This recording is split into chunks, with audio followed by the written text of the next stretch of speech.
Bom dia a todos, hoje terça-feira, dia 19 de janeiro de 2021, segunda semana do tempo comum, o Evangelho de Marcos, no capítulo 2, versículo de 23 a 28. E olha o que diz o texto: Jesus estava passando por uns campos de trigo em dia de sábado. Seus discípulos começaram a arrancar espigas enquanto caminhavam. Então os fariseus disseram a Jesus: olha, por que eles fazem em dia de sábado o que não é permitido? Jesus lhe disse: por acaso nunca lestes o que Davi e seus companheiros fizeram quando passaram necessidade e tiveram fome?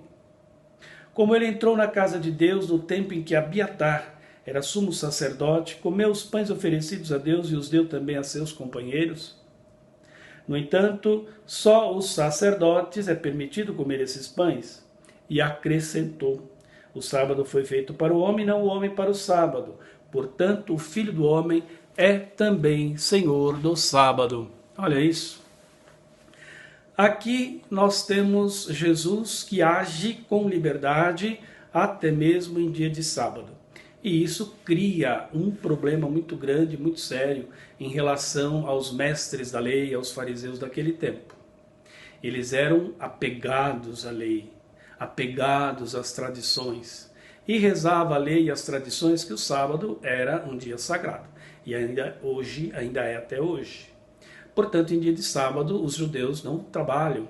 Eles ficam por conta do descanso e também as práticas religiosas prescritas e assim por diante. Só que tinha um dado importante aí. Eram rigorosos e ficavam observando quem realmente não cumpria a lei. E iam para cima. E eram considerados fora da lei aqueles que por alguma razão fizessem alguma coisa contra aquilo que determinava a lei. E Jesus por muitas vezes foi criticado por conta disso, inclusive hoje. Vão a Jesus por quê?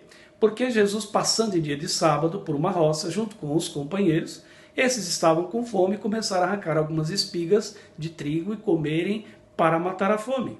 Foram criticados. Como? Você não está vendo isso? Eles estão fazendo isso em dia de sábado quando não é permitido? Jesus, com tamanha liberdade que tinha de fazer as coisas, ficou de certa forma até admirado com o que estava ouvindo. E fez com que eles se lembrassem que até a própria escritura que eles defendiam tanto, ela já tinha dado abertura àquilo que ele estava fazendo. E fez lembrar um acontecimento passado, antigo, no tempo do rei Davi. Quando Davi, fugindo de Saul, e ele e seus companheiros, eles passaram por um determinado lugar e entraram então no santuário ou no templo e lá comeram dos pães que eram reservados para as celebrações litúrgicas e somente os sacerdotes podiam comer daquele pão. Isso estava nas Escrituras.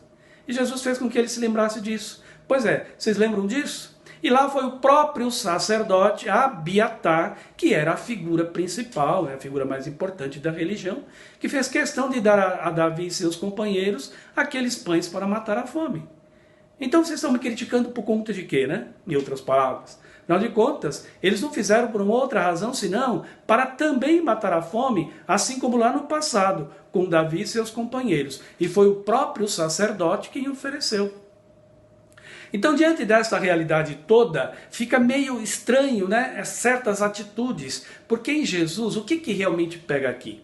Jesus, não é que Jesus não cumpra a lei, nem queira e nem dê importância a isso, pelo contrário, só que para Jesus tem coisas que são mais importantes e que realmente, se tiver que passar por cima de algum ditame da lei, vai passar, sobretudo aquilo que está relacionado à vida. A vida a qualquer preço para Jesus. Isso não tenha dúvida, e a gente sempre viu isso.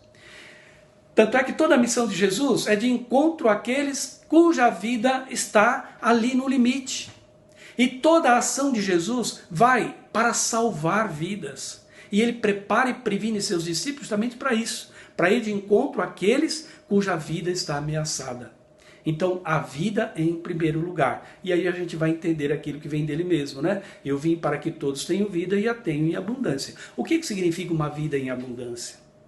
Não é só viver. A vida tem aí, né, os seus parâmetros todos, a dignidade, a casa, o trabalho, o salário, a família, o bem-estar familiar e assim por diante, a educação, a saúde. Quer dizer, essas coisas todas têm que fazer parte disso.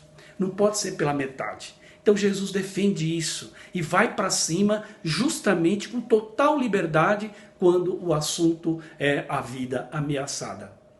E aí então o que ele diz no final do texto de hoje?